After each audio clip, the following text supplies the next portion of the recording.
आदरणीय बंधुओं, माताओं व मेरी प्यारी बहनों, राधे राधे। आप सभी का हमारे YouTube चैनल जीवन की धारा पर बहुत बहुत स्वागत है। बंधुओं, आज हम इस वीडियो में शारदीय नवरात्रि व्रत के अंतिम दिन यानी कि 9वें दिन माँ भगवती के 9वें स्वरूप माँ सिद्धिदात्री की कथा सुनेंगे, जिसे सुनने सुनाने से माँ भगवती की कृपा से घर में रिद्धि सिद्धि का वास होता है, वे प्रत्येक कार्य सिद्ध होता है। कथा सुनने के बाद यदि आप हमारे चैनल पर नए हैं तो कृपया हमारे चैनल को सब्सक्राइब करें, बेल आइकन को प्रेस करें ताकि हमारी वीडियो की नोटिफिकेशन सबसे पहले आप तक पहुंचे। वीडियो को शेयर व लाइक भी जरूर करें। बंधुओं, नवरात्रि व्रत के आखिरी दिन अर्थात 9वें नवरात्रे माँ भगवती के 9वें स्वरूप माँ सिद्धिदात्री की पूजा की जाती है। माँ के इस स्वरूप की पूजा अष्ट सिद्धि और नव निधियों को देने वाली है।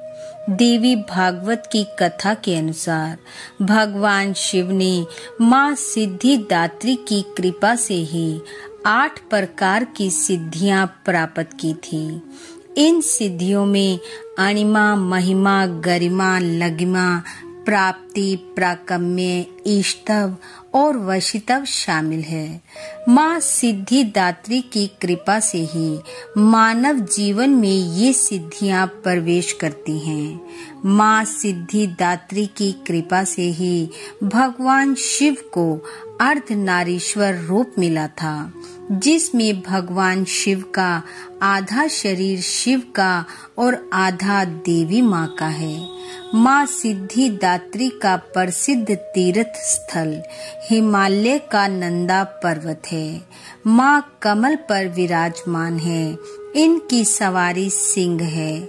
माँ सिद्धिदात्री 4 भुजाओं से सुशोभित हैं, जिनमें बाईं ओर की भुजा में कमल का पुष्प है तथा दूसरी भुजा में शंख है। वहीं दाहिनी ओर की एक भुजा में गदा और दूसरी भुजा में चक्र विराजमान है। माँ के चेहरे की लालिमा देखते ही बनती है। ये हमेशा मंद मंद मुस्कुराती दिखाई देती हैं।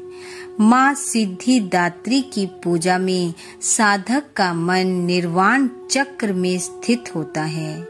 माँ को कमल का पुष्प अति प्रिय है। जो भक्त माँ को पूजा में कमल का पुष्प अर्पित करता है, उस पर देवी की असीम कृपा बनी रहती है तथा चंचला होती हुई लक्ष्मी भी उसके घर स्थिर रूप में निवास करती है। माँ की पूजा करने वाले को इस दिन विशेष रूप से लाल रंग के वस्त्र धारण करने चाहिए। माँ सिद्धिदात्री हमारी कुंडली में स्थित केतु ग्रह को नियंत्रित करती हैं। इसलिए माँ के इस रूप की पूजा केतु ग्रह के बुरे प्रभावों से हमारी रक्षा करती है।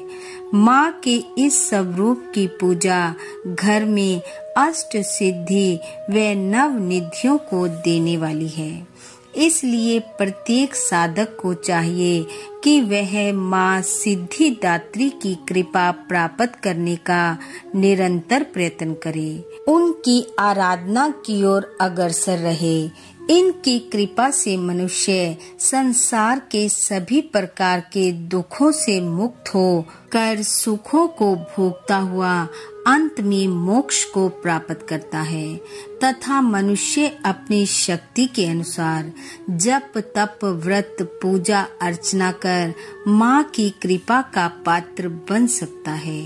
इस प्रकार बंधुओं, नवरात्रि व्रत के 9वें दिन माँ भगवती के 9वें स्वरूप माँ सिद्धिदात्री की पूजा कर, कथा का श्रवण कर, तिल और गुड़ का नैवेद्य माँ को अर्पित कर उनका आशीर्वाद पाएं। माँ सिद्धिदात्री की कृपा आप व आपके परिवार पर सदैव बनी रहे। आपका घर आंगन खुशियों से महकता रहे। इन्हीं शुभकामनाओं के साथ आप सबका बहुत बहुत धन्यवाद। राधे राधे।